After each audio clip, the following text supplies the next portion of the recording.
to the Allegheny Northern in N scale, and we are looking out over the engine terminal right now at all of the locomotives just sitting in storage because supply chain woes have forced them. And also, I don't have enough track, but more supply chain issues. So, today we are talking about getting your layout ready for Christmas because despite all of the absolute bullshit that's going on, I'm betting you are having Christmas gifts and presents and food, and that means guests at your house, and they are going to want to see your trains running because even if they don't like anything else about Christmas, for some reason, Christmas has become a staple holiday for the model railroader. So, how do you get your layout looking perfect, even though it's not done, maybe really not done? And how do you make guests wow at what you've done? I'm going to show you that right now. Okay, so lots of trains, lots of stuff. The stuff we need to make disappear. So, first things first, clean up your layout. Get your layout room ready to go. That means put your tools away, clean up your garbage, put the scenery material where it belongs, which is not on the floor. Get your layout cleaned up, guests won't trip over it, and then stuff like that massive tangle of wire that you use occasionally, get all that stuff put away. That's step number one. Step number two, get yourself a vacuum, whether you have a shop vac, a model vac, or just a house vacuum like I do with a hose. Clean up all your loose scenery material. This stuff is bad because it ends. First of all, it makes the layout look dirty, and that's because it is dirty. Second of all, it will get stuck in your locomotives, in your rolling stock. It will get in everything, and it will cause you grief. So get that cleaned up. Okay, so you've got your layout cleaned up, you got your layout room cleaned up. Next, take a look at your models, and if they look, I don't know if you can see it on the screen or not, but you see all that dust and dirt. And yeah, that's not weathering, that is just dirt. So get that cleaned up. You can use either a very fine, soft brush, or you can use, there is the dust dabber. Do be careful with the dust dabber because it does have a little bit of a tacky property, obviously, to clean up. And so you can use it on other models other than their water, but it will pull some finer details off. So be careful where you use it. And then also, even with the soft brush, be very careful you don't knock off a grab iron or an air horn or something. But definitely get that done. So now your models are clean. You've cleaned up your scenery. How about just the general clutter of the layout? You know, do you really need all these locomotives, or are they just making it look junky? So kind of stage your trains a little bit. Get them so that if you have a lot of track, you can display a lot of trains. If you have a little bit of track, display a little bit of trains. Don't make it look cluttered. And I know if you're like me, you want to showcase everything. But the problem is, unless you have other modelers in the family, they just see trains. They don't see all the cool details you and I see. So get that cleaned up. Maybe put some things in storage. Maybe put some things on the shelf. Hidden staging, whatever. But make sure that the layout looks presentable. And right now, this to me is very cluttered. This is not presentable. This is a working state. Okay, so now we need to get our trains running. So I have had some comments on past videos about how well the trains seem to run on my layout, and I will tell you that they run beautifully on this layout. Part of it I attribute to the Kato unit track, and the other part of it I attribute to my maintenance routine. So my maintenance routine is I clean my tracks once a year. That's right, once a year. I clean my track once a year. If you guys are still using a Bright Boy, I'm not telling you to throw it out because, as you can tell, mine is very well loved. I've had this thing forever, and it is great. I use it for rescues only. So that means I spill plaster, scenery material, paint the rails, and I got paint on the rail head, something like that. That Bright Boy is about the best thing you can get to get the grime off. But I'm careful. As soon as that grime is off, I stop using the Bright Boy because what happens is it puts little micro pits in the top of your rails which collect dirt and mainly that black arcing carbon that you see, and that is from the metal wheels conducting electricity from your rails. So you can't get rid of it. It's always going to be there. I don't care how clean you keep your layout. There's always going to be a black film on your tracks. The next thing that I use to manage that is Woodland Scenics Tidy Track. I use the kind of a rough brown pad and then the very white, smooth finishing pad. And as you can tell, these ones have been used. That's probably a whole layout worth of cleaning right there. That's about all that usually comes up. And on that front rough pad, I use CRC, and this is the 2-26. It is a electronics cleaner. Right there you can see, improves electrical properties. It is plastic safe. Don't use anything if it doesn't have that plastic safe label on it, because I don't know if you've noticed this or not, but there's a lot of plastic on your track. So this is, I use probably just a little bit of a spray right here on the very, very front of that pad. That is just a dry cleaning pad to wipe the dirt off. Because it is a lubricant and because I have grades on the layout, I do not want the worst case of wheel slip ever on my locomotive. So one spray and I will clean the entire layout. That's all of that. All of that. Yes, still all of that. The stuff behind the wall that you cannot see. All of that. Still back there. Yep, all of that. Yep, that's the whole layout right there. And then the removable bridge section is rolled over there. But all of that is on a single spray because it is a lubricant and that stuff will go a very long distance. And not only that, but your trains, when they're running around, they'll pull it around too. So you don't need a lot of it. The next little trick in my arsenal is the little, I think they call them dust monkeys, from Woodland Scenics, and they ride underneath. They attach to a rail car and they ride underneath, and you can tell they do pick up a pretty good amount of grime. So I've got at least, I think there's 4 of them running around on the layout somewhere. Obviously one's on this gondola, and I think there's one on a caboose somewhere, and maybe a boxcar. I lose track of where they're at, especially when they're getting switched around on the layout. So there's not always 4 of them on the trains running, but there's always 4 of them on the layout somewhere.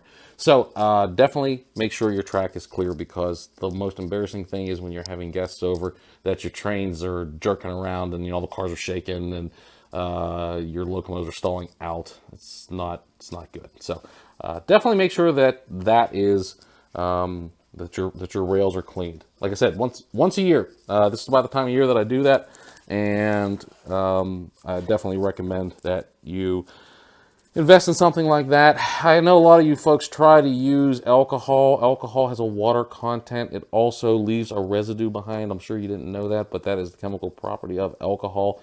And it is terrible for your rails. It's terrible for the metal. Please stop using alcohol. And if you've used alcohol, it's not too late. You can still be reformed. And you will not have to clean your rails every week, every month, every couple of operating sessions, because you will not have the dirt buildup if you use an actual electrical cleaner. Your rails are basically a giant circuit.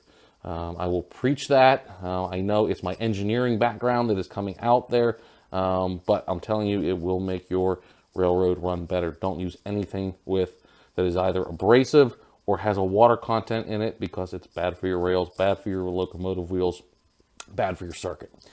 Okay, next thing you want to do, make sure your rolling stock is in good shape. So check your couplers. Make sure you have, this is the Microtrains gauge, and it'll tell you if your coupler's sitting low, like that one is. It'll also tell you if your trip pins are going to trip, because you can grab this little piece of metal that they provide, and if it hits that metal, it will hit crossings and everything else on your layout. So check your rolling stock that you're going to run. And that's probably the next most important thing. Get your rolling stock in order. So if you were going to run your mixed freight like I have on most of my videos, make sure all of your cars are in good shape. Make sure they run, test, before folks show up. I can run this train, the coal train, and most of my passenger trains for 20, 30, 40 minutes unattended, and I don't have to worry about them. All the locomotives are speed matched, all the cars are checked. And I did that because I feature them in most of my videos. So when I'm filming these videos, you know, it may take me a couple of times to get the words out correctly, and I don't want to have to keep going back and redoing shots because the trains jumped the track. So, all of these models will run continuously as long as I have them on there because they're all checked and they're all in good working order.